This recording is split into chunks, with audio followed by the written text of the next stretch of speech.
जय हिंद। अभ्यास online class की इस नए वीडियो में मैं कृष्णा आप सभी का स्वागत करता हूं। दोस्तों, आज का ये वीडियो आपके लिए बहुत ही महत्वपूर्ण होने वाला है, क्योंकि आज के इस वीडियो में मैं लेकर के आया हूं छत्तीसगढ़ व्यावसायिक परीक्षा मंडल व्यापम की ओर से एग्ज़ाम जो 12 तारीख को लिया गया था प्री डीएलएड का, उसका हम इसमें संभावित मॉडल आंसर देखने वाले हैं। पूरी तरीके से दोस्तों इंपॉर्टेंट है, वीडियो को शुरू से लास्ट तक ज़रूर देखिए। जब मैंने प्री बीएड का मॉडल आंसर डाला तो बहुत सारा कमेंट आ रहा था प्री डीएलएड पर भी जो है संभावित मॉडल आंसर प्रोवाइड कीजिए। तो दोस्तों इसमें हम पूरी तरीके से set A, set B, set D का पूरा 100 क्वेश्चन एक ही वीडियो में कवर करने वाले हैं। तो वीडियो काफ़ी लंबा होने वाला है, और तो वीडियो को दोस्तों लास्ट तक ज़रूर देखिए। और आपका कितना क्वेश्चन जो है सही हो रहा है नीचे कमेंट करके ज़रूर बताइएगा। और आपने बीएड का भी एग्ज़ाम दिलाया है और बीएड का मॉडल आंसर मिलाना चाहते हैं तो मैंने चैनल में अपलोड कर दिया है दोस्तों, तो उसको भी ज़रूर देख लीजिएगा। तो चलिए चलते हैं दोस्तों इसके क्वेश्चन पेपर की ओर।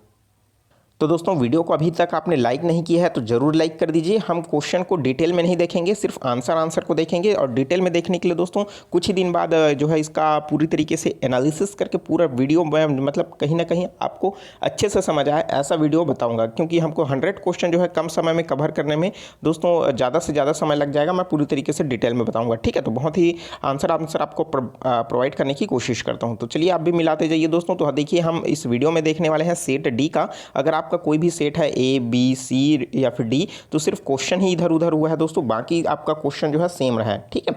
इस चीज़ को आप ध्यान रखिए। क्रम जो है आपको पता होगा कि मानसिक योग्यता से 30 अंक के 30 प्रश्न पूछे जाते हैं। उसी तरीके से शिक्षण अभिरुचि से भी 30 प्रश्न पूछे जाते हैं। सामान्य ज्ञान से 20 प्रश्न पूछे जाते हैं। हिंदी से 10 प्रश्न और अंग्रेजी से 10 प्रश्न, ठीक है। इस तरीके से 100 अंकों के 100 प्रश्न इस वीडियो में हम देखने वाले हैं। तो चलिए दोस्तों सबसे पहला प्रश्न देख लेते हैं। सही संख्या का विकल्प चुनिए। तो यहाँ पास जो क्वेश्चन मार्क है, यहाँ पास क्या आएगा हमको ये बताना है। तो देखिए यहाँ पास क्या हो रहा है, कहीं ना कहीं इसका मल्टीप्लाई हो रहा है, 2 का गुणा हो रहा है, उसके बाद क्या हो रहा है उसमें 1 माइनस कर दिया है, इसका फिर से 2 का गुणा कर दिया गया है, उसमें 1 जोड़ दिया गया है, ठीक है। इसमें फिर से 2 का गुणा हुआ है और -1 कर दिया गया है, इसमें भी 2 का गुणा करके 1 + 1 कर दिया गया है। तो यही क्रम में अगर हम लोग देखें तो दोस्तों इसका राइट आंसर क्या हो जाएगा, 469, चूंकि इसके लिए क्या हो जाएगा, करेक्ट आंसर हो जाएगा, ठीक है। चलिए देखते हैं दोस्तों नेक्स्ट क्वेश्चन। सही विकल्प का चयन करना है। तो सही विकल्प का हमको यहाँ पास चुनना है, मतलब ये क्वेश्चन मार्क की जगह क्या आएगा। तो दोस्तों यहाँ पास जो आएगा वो क्या हो जाएगा, हमारा 2 आएगा। ऑप्शन नंबर सी इसके लिए करेक्ट आंसर हो जाएगा। नेक्स्ट है दोस्तों, निम्नलिखित में से कौन सा चित्र जो है यात्री ट्रेन बस के लिए संबंध बता रहा है। तो यात्री ट्रेन और बस के लिए जो संबंध बता रहा है वो ऑप्शन नंबर सी इस तरीके का जो इसके लिए वेन आरेख बनेगा। तो इस सबका मैंने क्लास पूरी तरीके से लिया है दोस्तों, डिटेल में अगर आप उन सब क्लास का अगर देखे हो तो बिल्कुल आपका इनसे क्वेश्चन बना होगा। नेक्स्ट है दोस्तों, इलाज, डॉक्टर, निदान, रोगी, स्वास्थ्य लाभ। तो इसका क्रम हमको सही बताना है। तो सबसे पहले दोस्तों रोगी होगा, उसके बाद आप क्या करेंगे, वो जाएगा डॉक्टर के पास, डॉक्टर बताएगा उसका निदान, करेगा इलाज, फिर बनेगा उसका हो जाएगा स्वास्थ्य लाभ। तो इसके लिए क्या हो जाएगा दोस्तों, अगर हम लोग क्रम देखें तो ऑप्शन नंबर बी इसके लिए करेक्ट आंसर हो जाएगा, ठीक है। चलिए देखते हैं नेक्स्ट क्वेश्चन। निम्नलिखित श्रृंखला में प्रश्नवाचक चिन्ह के स्थान पर क्या आएगा। तो यहाँ पर देखिए प्रश्नवाचक चिन्ह है, तो यहाँ पास क्या आ जाएगा दोस्तों, तो प्रश्नवाचक चिन्ह की जगह आ जाएगा 1094। तो ऑप्शन नंबर बी इसके लिए करेक्ट आंसर। अब दोस्तों जिस पैटर्न से मैंने बनाया है उस पैटर्न में तो 194 आ रहा है, ठीक है, 1094। लेकिन अब व्यापम इसके ऊपर क्या आंसर लेता है वो उसके ऊपर डिपेंड करता है, ठीक है। चलिए देखते हैं नेक्स्ट क्वेश्चन। नीचे दिए गए प्रश्न में प्रश्नवाचक चिन्ह के स्थान पर क्या आएगा। तो दोस्तों ये प्रश्नवाचक चिन्ह है, तो यहाँ पास क्या आएगा, तो ये हो जाएगा दोस्तों, इसमें आ जाएगा ऑप्शन नंबर सी 32, ठीक है। 32 का इसके लिए करेक्ट आंसर हो जाएगा। नेक्स्ट है, दिए गए विकल्पों में विषम को चुनना है। तो विषम इसमें कौन सी संख्या है दोस्तों, तो हमको ये बताना है। तो यह है 210, ऑप्शन नंबर डी इसके लिए करेक्ट आंसर हो जाएगा। नेक्स्ट है, निम्नलिखित श्रृंखला में प्रश्नवाचक चिन्ह की जगह क्या आएगा। यह है प्रश्नवाचक चिन्ह। तो यहाँ पास अगला जो आने वाला क्रम है क्या हो जाएगा, 16, 23, 31, 40, 50, 61। उसके बाद जो अगला क्रम होगा वो हो जाएगा दोस्तों 73, ऑप्शन नंबर ए इसके लिए करेक्ट आंसर हो जाएगा। नेक्स्ट है, सही विकल्प का चयन करना है। तो सही विकल्प यहाँ पास क्वेश्चन मार्क, मतलब क्वेश्चन मार्क की जगह क्या आएगा उसको बताना है। तो यहाँ पास करेक्ट आंसर जो हो जाएगा ऑप्शन नंबर ए 100 आ जाएगा, ठीक है। चलिए देखते हैं नेक्स्ट क्वेश्चन। निम्नलिखित संख्या श्रेणी में गलत संख्या की पहचान करना है। मतलब इस श्रेणी में ऐसा कौन सा संख्या है जो क्रम में नहीं है, पैटर्न में नहीं है, उसके जगह गलत दे दिया गया है, ठीक है। तो यहाँ पास ऑप्शन करेक्ट आंसर जो हो जाएगा वो क्या हो जाएगा, ऑप्शन नंबर बी 10, ठीक है। जो 10 है इसकी जगह 10 नहीं आएगा, ठीक है। नेक्स्ट है दोस्तों, माँ, दादी तथा स्त्री को दर्शाने वाला वेनारेक कौन है। तो इसके लिए करेक्ट आंसर हो जाएगा दोस्तों माँ, दादी और स्त्री। तो क्योंकि स्त्री जो है माँ भी होती है और दादी भी होती है, तो ये माँ हो जाएगी और ये दादी हो जाएगी, ठीक है। तो ऑप्शन नंबर हमारा डी एक करेक्ट आंसर हो जाएगा। नेक्स्ट है, निम्नलिखित संख्या में श्रेणी में गलत पद को आपको बताना है। तो इसके लिए दोस्तों करेक्ट आंसर हो जाएगा ऑप्शन नंबर सी बी जो है 20 है जो इसमें करेक्ट आंसर हो जाएगा। तो देखिए नेक्स्ट है, निम्नलिखित में से घनों की संख्या बताना है। तो घनों की संख्या तो आप ऐसे ही गिन सकते हो दोस्तों, ये हो गया 1 2 3 4 5 6, ये हो गया आपका 7 8 9 10 11 12। तो बताने की जरूरत नहीं, ऑप्शन नंबर सी इसके लिए करेक्ट आंसर हो जाएगा। ठीक है, चलिए देखते हैं नेक्स्ट क्वेश्चन। यहाँ पास दिया हुआ है श्रृंखला का अगला पद क्या होगा, यहाँ पास बताना है। इस तरीके क्वेश्चन मैंने सॉल्व करवाया था दोस्तों। ABD है, GK है, HMS MTB SBL। तो क्रम आपको देखना है उसी तरीके से। अगर पैटर्न हम लोग देखें तो ऑप्शन नंबर सी इसके लिए करेक्ट आंसर हो जाएगा। सिंपल सा प्रश्न दिया था दोस्तों रीजनिंग से।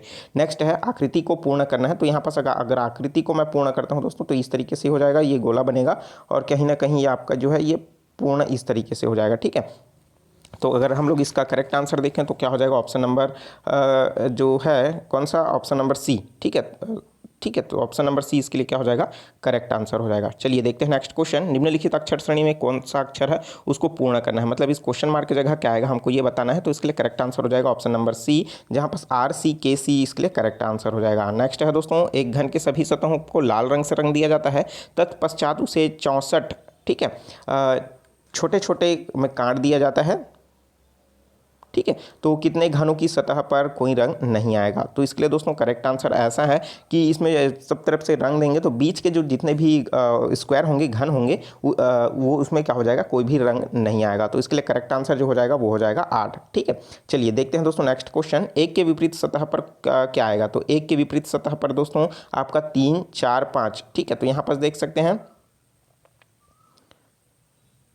तो ये अगर हम लोग देखें दोस्तों तो एक होता है हमारे पास मानक पासा और एक होता है दोस्तों अमानक पासा। ठीक है, मानक पासा में दोस्तों अगर हम लोग दो फलक का योग अगर हम लोग देखें तो हमको देखने को मिलता है 7 मिलता है हमेशा। तो 6 के विपरीत फलक में अगर मैं 1 रखूंगा तभी वो 7 होगा, चूंकि 1 तो यहाँ पास देखने को मिल रहा है।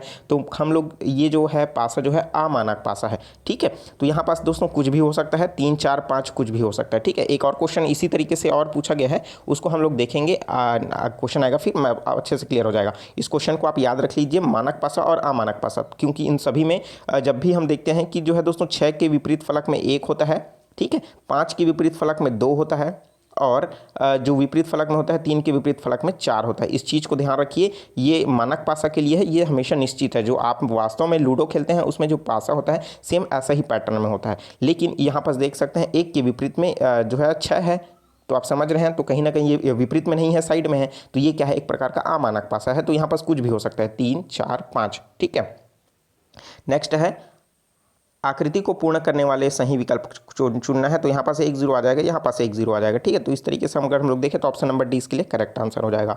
देखते हैं नेक्स्ट क्वेश्चन, 4 के विपरीत फलक पर कौन सा अंक आएगा। देखिए मैंने स्पष्ट बताया था आपको कि जो है 6 के विपरीत में क्या आता है, मानक पासक में 1 आता है, 5 के विपरीत में क्या आता है, 2 आता है, और आप देखे होंगे कि 4 के विपरीत फलक में क्या आएगा, 3 आएगा, क्योंकि उस सभी का योग जो है दोस्तों कितने के बराबर आ रहा है, 7 के बराबर आता है हमेशा। तो यहाँ पास आपको देखने को मिल रहा है, क्या राइट साइड में नहीं देखने को मिल रहा है। और प्रश्न भी ये पूछा है कि 4 के विपरीत फलक में क्या आएगा, तो 3 आएगा। तो यहाँ पास 3 जो है इसके लिए करेक्ट आंसर हो जाएगा। ठीक है, बहुत ही सिंपल सा प्रश्न है दोस्तों। अगर आपने इस तरीके का ट्रिक आपको नहीं पता है तो कहीं ना कहीं आप जो है इस क्वेश्चन को आप नहीं बना पाएंगे। ठीक है, और ऑप्शन में रहे इनमें से कोई नहीं तो आप उसी में ही टिक लगा देंगे। और ये क्वेश्चन को मैंने पिछले ही वीडियो में मैंने आपको पूरी तरीके से डिटेल में बताया है पासा में, अगर आप उसको वीडियो को देखे हो तो ये क्वेश्चन आपके चुटकियों का खेल है। ठीक है, नेक्स्ट है निम्न श्रृंखला का अगला अक्षर क्या होगा आपको बताना है। तो दोस्तों यहाँ पास जो है अगला अक्षर जो आएगा वो करेक्ट आंसर हो जाएगा आपका ऑप्शन नंबर सी जे। ठीक है, सही संख्या का चुनाव करना है। तो यहाँ पास क्वेश्चन मार्क दिया है, यहाँ पास क्या आएगा आपको बताना है। तो यहाँ पास आ जाएगा दोस्तों ऑप्शन नंबर डी 23। ठीक है, नेक्स्ट है निम्नलिखित श्रृंखला में अगला अक्षर कौन सा हो जाएगा। तो अगला अक्षर जो हो जाएगा वो हो जाएगा QW। ठीक है, नेक्स्ट है दिए गए चित्र में वेन आरेख में माँ, स्त्री और इंजीनियर, इन सभी के बीच क्या करना है हमको, वेन आरेख दर्शाना है। तो ऑप्शन नंबर ए इसके लिए क्या हो जाएगा, करेक्ट आंसर हो जाएगा, क्योंकि इंजीनियर जो है माँ स्त्री तो हो सकती है लेकिन उसके अलावा पुरुष भी तो हो सकते हैं ना। तो इस तरीके से ये कुछ को ही दर्शा रहा है। ठीक है, चलिए देखते हैं नेक्स्ट, आकृति श्रृंखला को पूर्ण करने वाला सही विकल्प हमको बताना है। तो यहाँ पर 0 है, अंदर में त्रिभुज है, त्रिभुज के अंदर त्रिभुज है, ठीक है, चतुर्भुज के अंदर क्या है, इस तरीके। तो इसमें जो अगला क्रम हो जाएगा दोस्तों वो हो जाएगा हमारा ऑप्शन नंबर ए। ठीक है, तो ऑप्शन नंबर ए इसके लिए क्या हो जाएगा, करेक्ट आंसर हो जाएगा। नेक्स्ट है दोस्तों निम्न में से कौन सा जो है बीच का भिन्न है उसको हमको बताना है, जैसे लिखना, पढ़ना, सीखना, ज्ञान। तो ज्ञान इसके लिए क्या हो जाएगा, करेक्ट आंसर हो जाएगा। बाकी सब सीखते हैं लेकिन ज्ञान का नहीं सीखते। नेक्स्ट है निम्नलिखित में से कौन सा चित्र जो है फैक्ट्री, उत्पाद तथा मशीन के बीच संबंध दर्शाता है। तो दोस्तों ये जो है हमारा फैक्ट्री के अंतर्गत जो है मशीन है और साथ ही साथ उसका उत्पाद है। ठीक है, तो option number D correct answer हो जाएगा। नेक्स्ट है निम्नलिखित में से शेष 3 से भिन्न कौन सा है? किलोग्राम, ग्राम, टन, फुट। फुट जो है दोस्तों लंबाई का मात्रक है, लेकिन किलोग्राम, ग्राम और टन जो है सब वजन का मात्रक है। ठीक है, तो ये क्वेश्चन जो देख रहे हैं दोस्तों आपको कैसा लग रहा है, समझ आ रहा है? तो बिल्कुल दोस्तों कमेंट करके ज़रूर पूछिए। जो चीज़ समझ नहीं आ रहा है ज़रूर उसको पूछ सकते हैं। नेक्स्ट है उस बॉक्स का चयन कीजिए जिससे कागज़ को शीट जोड़ने पर बॉक्स बनेगा। कहीं ना कहीं एक बॉक्स है उसको फैला दिया गया है, इसको फोल्ड करेंगे तो एक वर्ग बनेगा। तो इसमें से ऑप्शन दिया गया है 1 2 3 4 और इसका राइट आंसर हमको नीचे दिया गया है ऑप्शन के थ्रू A B C, जिसमें केवल 1 और 2, केवल 1 2 3, केवल 1 3, केवल 1 2 3 4 मतलब सभी। इसके लिए करेक्ट आंसर क्या हो जाएगा दोस्तों? अगर हम लोग देखें तो इसके लिए ऑप्शन नंबर डी जो है करेक्ट आंसर हो जाएगा। 1 2 3 4 सभी तरीके से ये बन सकता है। ठीक है, चलिए देखते हैं नेक्स्ट क्वेश्चन। श्रृंखला का जो है चुनाव करना है, तो श्रृंखला का जब हम इसमें चुनाव करते हैं दोस्तों तो इसके लिए करेक्ट आंसर क्या हो जाएगा कि मतलब यहाँ पास अगले आने वाला जो क्रम है वो क्या होगा। ठीक है, तो दोस्तों यहाँ पास जो करेक्ट आंसर हो जाएगा इसके लिए देख सकते हैं ऑप्शन नंबर डी इसके लिए करेक्ट आंसर हो जाएगा। नेक्स्ट है दोस्तों शिक्षण अभिरुचि, सामान्य ज्ञान से रिलेटेड प्रश्न है, बहुत ही इंपॉर्टेंट है और ये हर जो आपके कंपटीशन एग्जाम दिला रहे हो सभी में ये काम आने वाला है। तो चलिए देखते हैं निम्नलिखित सूफी संत नसबंदी सूफी संप्रदाय के हैं, तो वो कौन है दोस्तों? आपका शेख बहारुद्दीन जकारिया। ठीक है, तो ऑप्शन नंबर ए इसके लिए करेक्ट आंसर हो जाएगा। नेक्स्ट है दोस्तों साम्यवादियों एवं कांग्रेस के समाजवादियों ने अखिल भारतीय किसान सभा की स्थापना किस सन में की थी? तो किस सन में किया था? 1936 में। नेक्स्ट है मालती माधव नामक ग्रंथ के लेखक का नाम क्या है? तो दोस्तों मालती माधव लेखक के जो हैं राइटर कौन है? तो इसके लिए करेक्ट आंसर हो जाएगा option number A Bhavabhuti. Important है, बहुत ही मोस्ट इंपॉर्टेंट है, इसको याद रख लीजिए। मालती माधव बहुत बार पूछा जा चुका है, भवभूति है। ठीक है, नेक्स्ट है दोस्तों तो भारत में नवीनतम राष्ट्रीय परिवार स्वास्थ्य सर्वेक्षण कौन सा है? तो इसके लिए करेक्ट आंसर हो जाएगा दोस्तों ऑप्शन नंबर बी परिवार स्वास्थ्य सर्वेक्षण 5। ठीक है, नेक्स्ट है भारत के जननांकीय लाभांश का अर्थ क्या है? तो इसके लिए करेक्ट आंसर हो जाएगा ऑप्शन नंबर सी कुल जनसंख्या में 15 से 59 आयु की जनसंख्या का अनुपात। नेक्स्ट है दोस्तों मूल्यांकन का प्रयोजन है, तो मूल्यांकन का प्रयोजन क्या है दोस्तों? ऑप्शन नंबर सी बालक के विकास के हर पक्ष का मूल्यांकन करना। नेक्स्ट है सूची 1 व सूची 2 में सुमेलित करना है। यहाँ पर देख सकते हैं अच्छा सा जियोलाइट है, मैग्नीशियम सल्फेट है, ग्रेफाइट है, हाइड्रोजिन है और नाइट्रोलिन है। तो इस अगर हम लोग इसको सही क्रम अगर हम लोग देखें तो ये हो जाएगा ऑप्शन नंबर ए के लिए जो हो जाएगा 3, जहाँ पास हो जाएगा ये पेट्रोकेमिकल उद्योग में, और बी के लिए हो जाएगा ठीक है बी के लिए हो जाएगा आपका 1, मतलब मैग्नीशियम जो है सल्फेट है वो रेचक के लिए। तो आप इसको देख लीजिएगा क्वेश्चन पेपर। ठीक है, देखते हैं नेक्स्ट।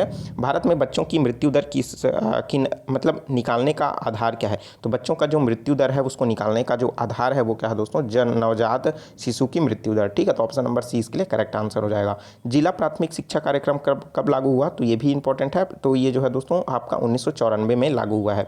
नेक्स्ट है निम्नलिखित में से कौन सी मिट्टियों में ह्यूमस निर्माण की दर को प्रभावित नहीं करता है? तो ये इसके लिए करेक्ट आंसर हो जाएगा वो है गठन। ठीक है, नेक्स्ट हो जाएगा राष्ट्रीय माध्यमिक शिक्षा परिषद की स्थापना कहाँ हुई है? तो दोस्तों ये हुआ है जयपुर में। ऑप्शन नंबर डी इसके लिए करेक्ट आंसर हो जाएगा। नेक्स्ट है निम्नलिखित कथनों पर विचार करना है, तो यहाँ पर देखिए ये साइंस से ही रिलेटेड है, साइंस का ही क्वेश्चन इसमें आया हुआ है और इसका करेक्ट आंसर हो जाएगा कथन 1 और 3 जो है वो क्या हो जाएगा? गलत हो जाएगा, क्योंकि हमको गलत कथन को बताना है। ठीक है, बाकी सही है। नेक्स्ट है कौन अपने मूल पद का वेतन नहीं लेता है? तो दोस्तों उपराष्ट्रपति और कैबिनेट मंत्री जो है दोस्तों वो जो है अपने मूल पद का वेतन नहीं लेता। जैसे उपराष्ट्रपति जो है राज्यसभा के द्वारा चुना हुआ प्रमुख होता है, तो वो राज्यसभा सांसद के ही रूप में क्या करता है? वेतन लेता है, ना कि राष्ट्रपति। और कैबिनेट मंत्री जो है दोस्तों वो क्या होता है? लोकसभा और राज्यसभा का सदस्य होता है, तो कहीं ना कहीं वो उसी के रूप में होता है। ठीक है, तो ये क्या हो जाएगा? ऑप्शन नंबर ए और बी के लिए करेक्ट आंसर हो जाएगा। ठीक है, क्यों ना कहीं दोस्तों जो राज्यसभा का सदस्य होता है वही जो है उपराष्ट्रपति बनता है, लोकसभा और राज्यसभा का कैबिनेट मंत्री। ठीक है, तो इस चीज़ को आप अच्छे से समझ ही चुके होंगे। नेक्स्ट है वर्तमान में भारतीय अर्थव्यवस्था क्या है? तो भारतीय अर्थव्यवस्था क्या है दोस्तों? विकासशील अर्थव्यवस्था है। ठीक है, मिश्रित भी बोल सकते हैं लेकिन ऑप्शन में नहीं है। नेक्स्ट है धातुओं की विद्युत सुचालकता का सही क्रम, तो सबसे ज़्यादा विद्युत का सुचालक कौन होता है? सिल्वर होता है। तो बाकी आप इसमें क्रम देखने की जरूरत नहीं है, क्योंकि सबसे पहले में ही आपको सिल्वर देखने को मिल रहा है। ठीक है, नेक्स्ट है दोस्तों राज्य विधानसभा की सदस्यता के लिए अर्हताएं निम्नलिखित में से है, तो आप इसमें देख सकते हैं। तो दोस्तों इसमें करेक्ट आंसर जो हो जाएगा ऑप्शन नंबर डी जो है वो 1 2 3, 4 करेक्ट हो जाएगा। ठीक है, मतलब सभी सही हैं। नेक्स्ट है भारत और बांग्लादेश की सीमावर्ती क्या है। तो आपको दोस्तों एक मैप बनाना आना चाहिए जिसमें सभी नक्शे आपको अच्छे से स्पष्ट होने चाहिए। देखिए यहाँ पर से प्रश्न पूछा गया है तो इंपॉर्टेंट है, आप अगर आपको नक्शा बनाना आता है तो इसको आसानी से आप जरूर सॉल्व कर लेंगे। तो इसके लिए ऑप्शन नंबर ए इसके लिए करेक्ट आंसर हो जाएगा। पश्चिम बंगाल, असम, मेघालय, त्रिपुरा और मिजोरम 8वीं अनुसूची के संदर्भ में क्या सुमेलित नहीं है। तो दोस्तों 8वीं अनुसूची में क्या है, विषयों को जोड़ा गया है। तो इसके लिए करेक्ट आंसर जो है सुमेलित करना है को हिंदी, संस्कृत, नेपाली, अंग्रेजी, मतलब इसमें से सुमेलित क्या, इसमें क्या क्या अनुसूची शामिल है हमको ये बताना है। तो ये क्या हो जाएगा दोस्तों, ऑप्शन नंबर सी 1, 2, 3 बस है, अंग्रेजी इसमें शामिल नहीं है, क्योंकि आपको पता होगा कि अंग्रेजी को हमारे संविधान में शामिल नहीं किया गया है भाषा की दर्जा में। ठीक है, नेक्स्ट है दोस्तों, निम्नलिखित में से विचार करना है। अरुणाचल प्रदेश सूर्योदय जल्दी होता है। ठीक है, इन सब के बारे में आप पढ़ ही चुके होंगे। ठीक है, तो इसके लिए करेक्ट आंसर हो जाएगा ऑप्शन नंबर सी जो है सभी कथन सही हैं। ठीक है, नेक्स्ट है मानव संसाधन विकास मंत्रालय MHRD की स्थापना कब हुई है। तो ये कब हुआ दोस्तों, 1985 में। ऑप्शन नंबर ए इसके लिए करेक्ट आंसर हो जाएगा। नेक्स्ट है दोस्तों, शिक्षण अभिरुचि से प्रश्न है, 30 प्रश्न इसमें दिया हुआ है, देखने वाले हैं। मनोविज्ञान की विषय वस्तु निम्नलिखित में से कौन सी है। तो दोस्तों वो हो जाएगा आत्मा, मन, मनुष्य, व्यवहार। तो करेक्ट आंसर हो जाएगा आपका मन। ठीक है, तो स्पष्ट रूप से अगर आपको नहीं दिख रहा दोस्तों तो इसलिए थोड़ा सा क्लियरिटी नहीं आया हुआ है, इसलिए मैं माफ़ी चाहूँगा। फिर से देख लीजिए, थोड़ा सा समझने की भी कोशिश कर लीजिए आप। 52वां है श्यामपट्ट पर लिखना, मैं सभी को पढ़ के आपको बता रहा हूँ। श्यामपट्ट पर लिखते समय सर्वाधिक महत्वपूर्ण क्या है। तो दोस्तों लिखते समय आपको सर्वाधिक महत्वपूर्ण है वो स्पष्ट और शुद्ध लेखन। ऑप्शन नंबर सी इसके लिए करेक्ट आंसर हो जाएगा। नेक्स्ट है NEP 2022। ठीक है, न्यू एजुकेशन पॉलिसी, जिसको NEP के नाम से जानते हैं, 2022 लागू होने वाला है, लेकिन 2020 के नाम से इसको जानते हैं, जिसमें हम देखे होंगे कि नया शिक्षा नीति 2020 है ना। तो यहाँ से प्रश्न पूछा गया, इंपॉर्टेंट है, मैंने इस पर क्लास भी लिया था और ये प्रश्न को भी बताया था। इसके विकास पर किस पर मतलब बल दिया गया है। तो दोस्तों ये जो है आपको जो है पूरी तरीके से रोजगार और प्रत्येक व्यक्ति की रचनावादी क्षमता पर। तो इसके लिए करेक्ट आंसर जो हो जाएगा वो क्या हो जाएगा, ऑप्शन नंबर डी, प्रत्येक व्यक्ति की रचनावादी क्षमता पर इसमें जोर दिया गया है। 2 या 2 से अधिक लोगों के बीच संचार कहलाता है। तो भाई 2 या 2 से अधिक के बीच संचार होता है, कम्युनिकेशन होता है, उसको हम लोग क्या कहते हैं, पारस्परिक संचार। ठीक है, तो ऑप्शन नंबर बी इसके लिए करेक्ट आंसर हो जाएगा। मैंने 3 प्रकार के संचार को आपको डिटेल में बताया हुआ है। नई शिक्षा नीति का उद्देश्य क्या है। तो भाई नई शिक्षा नीति जो आया है उसका उद्देश्य क्या है कि सभी शिक्षक का समान अवसर मिलना चाहिए। ऑप्शन नंबर ए इसके लिए करेक्ट आंसर हो जाएगा। नेक्स्ट है निम्नलिखित में से कौन सा एक अच्छे विद्यालय का गुण नहीं है। तो एक अच्छे विद्यालय का जो गुण नहीं है वो क्या हो जाएगा, ऑप्शन नंबर सी, खेल का कोई आयोजन नहीं करना। ठीक है, नेक्स्ट है अभिप्रेरणा किस प्रकार का कारक है। तो ये एक प्रकार का दोस्तों मनोवैज्ञानिक कारक है। तो ऑप्शन नंबर सी इसके लिए करेक्ट आंसर हो जाएगा। नेक्स्ट है यह कहा जाता है कि एक कक्षा में विद्यार्थी के मध्य वैयक्तिक विभिन्नताएं पाई जाती है, यह तथ्य है। तो यह तथ्य किस तरीके का है दोस्तों, तो यह पूर्णतः एक ऐतिहासिक प्रमाण है जो कि वर्तमान में अप्रचलित है। नेक्स्ट है छात्रों को प्रेरित करने का सबसे अच्छा तरीका क्या है। तो छात्रों को प्रेरित करने का सबसे अच्छा तरीका क्या है, उन्हें उचित मार्गदर्शन प्रदान करना होना चाहिए। ठीक है, नेक्स्ट है पहला बुद्धि परीक्षण किनके द्वारा दिया गया था। तो दोस्तों आपको पता है पहला बुद्धि परीक्षण जो किया गया था वो किनके द्वारा किया गया था दोस्तों, ठीक है, तो ये किया गया था अल्बर्ट बीने के द्वारा। ठीक, तो बीने ने जो है बुद्धि पर उपलब्धि जो है इसको कहते हैं बुद्धि उपलब्धि, जिसमें मानसिक आयु बटे वास्तविक आयु गुणा 100 के नाम से क्या होता है इसका फॉर्मूला है। ठीक है, नेक्स्ट है दोस्तों बाल विकास की अध्ययन का क्षेत्र क्या है। तो बाल विकास के अध्ययन का जो क्षेत्र है वो क्या है, उपरोक्त सभी। ठीक है, नेक्स्ट है दोस्तों विद्यार्थियों के लिए सर्वाधिक महत्वपूर्ण गुण कौन सा है। तो सर्वाधिक महत्वपूर्ण जो गुण है वो है दोस्तों आपका स्वतंत्र चिंतन। बच्चा जब स्वतंत्र होकर के सोचना स्टार्ट कर देगा तो उसका क्या है सर्वोत्तम गुण हो जाएगा। मानव विकास क्या है। तो मानव विकास क्या है, गुणात्मक और मात्रात्मक दोनों है। तो option number D correct answer हो जाएगा।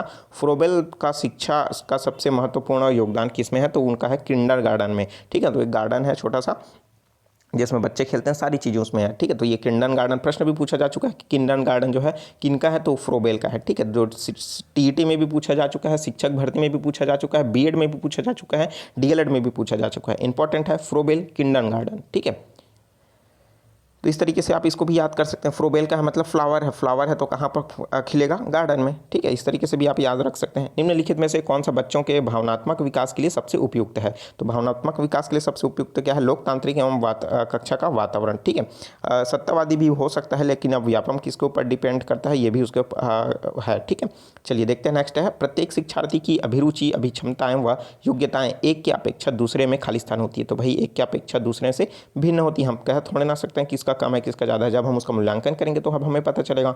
नेक्स्ट है अच्छे संप्रेषण के लिए खाली स्थान की आवश्यकता होती है। तो एक अच्छे संप्रेषण के लिए किसकी आवश्यकता होती है, तो वह है दोस्तों विचारों की स्पष्टता का। ऑप्शन नंबर ए इसके करेक्ट आंसर हो जाएगा। अगर आपके विचार स्पष्ट नहीं है तो आप कन्फ्यूजन वाला जो है आपको संप्रेषण मतलब दूसरों के वही चीज़ों बांटोगे जो आप कन्फ्यूज में रहोगे। ठीक है, अगर आपके विचार अच्छे हैं, स्पष्ट हैं, तो आपको अच्छे से समझ आ जाएगा। नेक्स्ट है निम्नलिखित में से कौन रचनात्मक मूल्यांकन के लिए एक उपकरण नहीं है।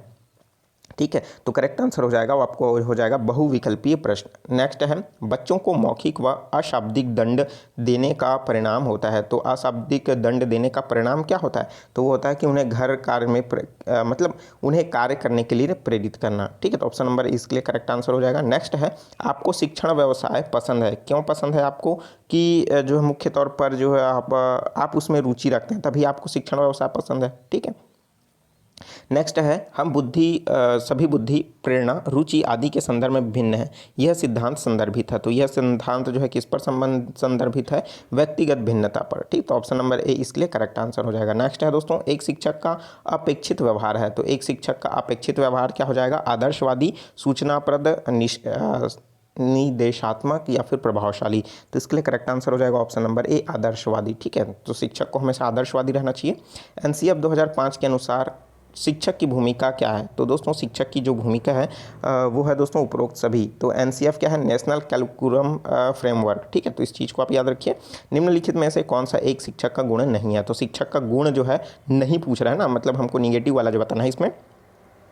तो करेक्ट आंसर हो जाएगा दोस्तों अंधविश्वास। तो option number C correct answer हो जाएगा। नेक्स्ट है अभिप्रेरणा का एक मूलभूत नियम जो छात्रों को कठिन परिश्रम करने के लिए प्रेरित करता है, क्या है दोस्तों, तो वो हो जाएगा आपका छात्र अपने लक्ष्य स्वयं निश्चित करें, जो है पूरी तरीके से करेक्ट आंसर हो जाएगा। ठीक है, नेक्स्ट है बाल विकास का अध्ययन महत्वपूर्ण है। तो बाल विकास का जो अध्ययन है उसमें क्या महत्वपूर्ण है, तो करेक्ट आंसर हो जाएगा आपका बच्चों के सर्वांगीण विकास। ठीक है, नेक्स्ट है मतलब प्रभावी संचार के लिए एक सहायक खाली स्थान वातावरण की आवश्यकता होती है। तो किस चीज़ की आवश्यकता होती है, तो सामाजिक वातावरण की आवश्यकता होती है। जब तभी क्या हो जाएगा उसका पूरी तरीके से प्रभावी होगा उसका संचार। नेक्स्ट है किशोरावस्था की विशेषताएं निम्नलिखित में से कौन सी है, तो इसके लिए करेक्ट आंसर जो हो जाएगा वो हो जाएगा उपरोक्त सभी। ठीक है, नेक्स्ट क्वेश्चन देख लेते हैं। बच्चा इस तरीके का किताबों में ज़्यादा महत्वपूर्ण है, मतलब बच्चा हर तरह की किताबों से ज़्यादा महत्वपूर्ण है। टैगोर का यह दृष्टिकोण शिक्षा के निम्नलिखित उद्देश्यों में उनके विश्वास का प्रतिनिधित्व करता है। मतलब किस तरीके का विश्वास का जो है दोस्तों उसमें प्रतिनिधित्व करता है, सामाजिक उद्देश्य का, सांस्कृतिक का, व्यक्तिगत उद्देश्य का, या फिर व्यक्तिगत और सामाजिक उद्देश्य का संश्लेषण का। ठीक है, तो इसके लिए दोस्तों करेक्ट आंसर हो जाएगा ऑप्शन नंबर डी। ठीक है, नेक्स्ट है मॉन्टेसरी विद्यालय बल देता है। तो आपको पता है मॉन्टेसरी के द्वारा एक विद्यालय खोला गया था जिसको हम मॉन्टेसरी विद्यालय कहते हैं। उसमें अलग अलग नियम, अलग अलग विधियाएँ, अलग अलग विधियों के द्वारा बच्चों को पढ़ाया जाता है। ठीक है, तो इस वहाँ पर एक न एक चीज़ ऐसा है जिस पर ज़्यादा फोकस किया जाता है, तो वही चीज़ बल को इसमें पूछा जा रहा है। इसके लिए करेक्ट आंसर हो जाएगा ऑप्शन नंबर ए इंद्रिय प्रशिक्षण का सिद्धांत। ठीक है, चूँकि वहाँ पर जो पढ़ाया जाने वाला शिक्षा जो है समावेशी शिक्षा थी, जिसमें विकलांग बच्चे, दिव्यांग बच्चे भी वहाँ पास एक साथ, जो अच्छे बच्चे उनके साथ भी पढ़ते थे। ठीक है, नेक्स्ट है दोस्तों हिंदी के प्रश्न है। 10 प्रश्न पूछे गए थे। 10 प्रश्न में से आपका जो है कितना सही है उसको भी बताइएगा। नीचे दिए गए विकल्पों में से सही वाक्य चुनना है। तो सही वाक्य जो है उसके लिए करेक्ट आंसर हो जाएगा कि भारत में अनेक दर्शनीय स्थल हैं। ठीक है, देखते हैं नेक्स्ट क्वेश्चन। अति का न्यून शब्द क्या हो, तो अति का विलोम शब्द, मतलब कहीं ना कहीं अति जो शब्द है उसका विलोम शब्द बताना है। तो अति का क्या हो जाएगा, अल्प हो जाएगा। ऑप्शन नंबर बी इसके लिए करेक्ट आंसर हो जाएगा। अब दोस्तों कहीं ना कहीं न्यून भी कम, अति का विलोम जो है न्यून भी होगा, कम भी होगा, नगण्य भी होगा। ठीक है, लेकिन अल्प इसके लिए क्या हो जाएगा, करेक्ट आंसर हो जाएगा। ठीक है, देखते हैं नेक्स्ट क्वेश्चन। अक्षर का अनेकार्थी शब्द क्या हो जाएगा, अक्षर का अनेकार्थी शब्द जो हो जाएगा आत्मा हो जाएगा। तो ऑप्शन नंबर बी इसके लिए करेक्ट आंसर हो जाएगा। ठीक है, नेक्स्ट है दोस्तों वाक्य के अंगों के नाम लिखे। तो वाक्य के जो अंग हैं उनका नाम क्या हो जाएगा आपका, उद्देश्य और विधेय। ऑप्शन नंबर सी इसके लिए करेक्ट आंसर हो जाएगा। नेक्स्ट क्वेश्चन देख लेते हैं। ई का उच्चारण स्थान है। तो दोस्तों ई का उच्चारण स्थान क्या है, तालव्य है। सिंपल सा है, ये मैंने क्लास लिया था, सेम वही क्वेश्चन इसमें फंसा हुआ है। नेक्स्ट है दोस्तों कामकाज में कोरा होना, मतलब कहीं ना कहीं इस मुहावरे का अर्थ आपको बताना है। तो काम काज में जो कोरा है वो क्या हो जाएगा, काम का अनजान, मतलब कुछ नहीं जानता। ठीक है, भारत देश महान है, इस वाक्य में प्रयुक्त विशेषण क्या है। ठीक है। तो हमको ये विशेषण हमको बताना है, तो भाई महान, ठीक है। कौन महान है? देश महान है। कौन सा देश महान है? भारत देश महान है, ठीक है। तो इसके लिए करेक्ट आंसर क्या हो जाएगा? महान, ठीक है। नेक्स्ट है दोस्तों, लेखन क्रिया के शिक्षण का आरंभ होता है। तो लेखन शिक्षण जो है कब प्रारंभ होता है? तिरछा लिखने से प्रारंभ होता है। सीधे लिखने से होता है क्या? घुमावटी मतलब घुड़ियों से, मतलब कहीं ना कहीं जो है दोस्तों तिरछा का, जब भी बच्चा लिखेगा तो पहली स्टार्टिंग से तिरछा लिखना ही प्रारंभ होता है, ठीक है। नेक्स्ट है दोस्तों, आपने देखा होगा राइटिंग में बहुत सारा आपने देखा होगा कि जब भी लिखेंगे तो जैसे लिखना हुआ तो लिखना ऐसा तिरछा लिखते हैं, ठीक है। तो आप इस चीज़ को समझिए, ये जो है तिरछे लिखने से प्रारंभ होता है। नेक्स्ट है निम्न शब्दों का बहुवचन बताना है। तो बहुवचन पानी, जनता, वर्ष, योद्धा। तो इसके लिए करेक्ट आंसर जो हो जाएगा वो क्या हो जाएगा दोस्तों? आपका ऑप्शन नंबर बी, जनता। नेक्स्ट है निम्नलिखित में से प्रस्तर शब्द का तद्भव शब्द हो जाएगा। तो दोस्तों प्रस्तर जो शब्द है उसका तद्भव शब्द हमको बताना है। तो ये क्या हो जाएगा? आपका करेक्ट आंसर हो जाएगा आपका पत्थर, ऑप्शन नंबर बी इसके लिए करेक्ट आंसर हो जाएगा, ठीक है। देखते हैं दोस्तों नेक्स्ट क्वेश्चन इंग्लिश का है, बहुत ही इंपॉर्टेंट क्वेश्चन है। इस पर स्पष्ट रूप से तो मुझे भी नहीं दिखाई दे रहा है, पर लेकिन पहला क्वेश्चन जो मैंने इसका हार्ड कॉपी देखा उसमें जो है इसका करेक्ट आंसर जो है दोस्तों 91 का वो है आपका ऑप्शन नंबर सी। उसी तरीके से आपका करेक्ट स्पेलिंग पूछ रहा है ऑप्शन नंबर क्वेश्चन नंबर 92 में, तो इसके लिए करेक्ट आंसर हो जाएगा option number B. Question number 93 है दोस्तों, जिसमें हमको बताना है sentence, choose one word for the following sentence. मतलब जो ये सेंटेंस दिया हुआ है उसका वर्ड बताना है हमको, ठीक है। तो इसके लिए करेक्ट आंसर हो जाएगा ऑप्शन नंबर सी, ठीक है। देखते हैं नेक्स्ट क्वेश्चन, क्वेश्चन नंबर है 94। इसमें हमको बताना है चूज द करेक्ट,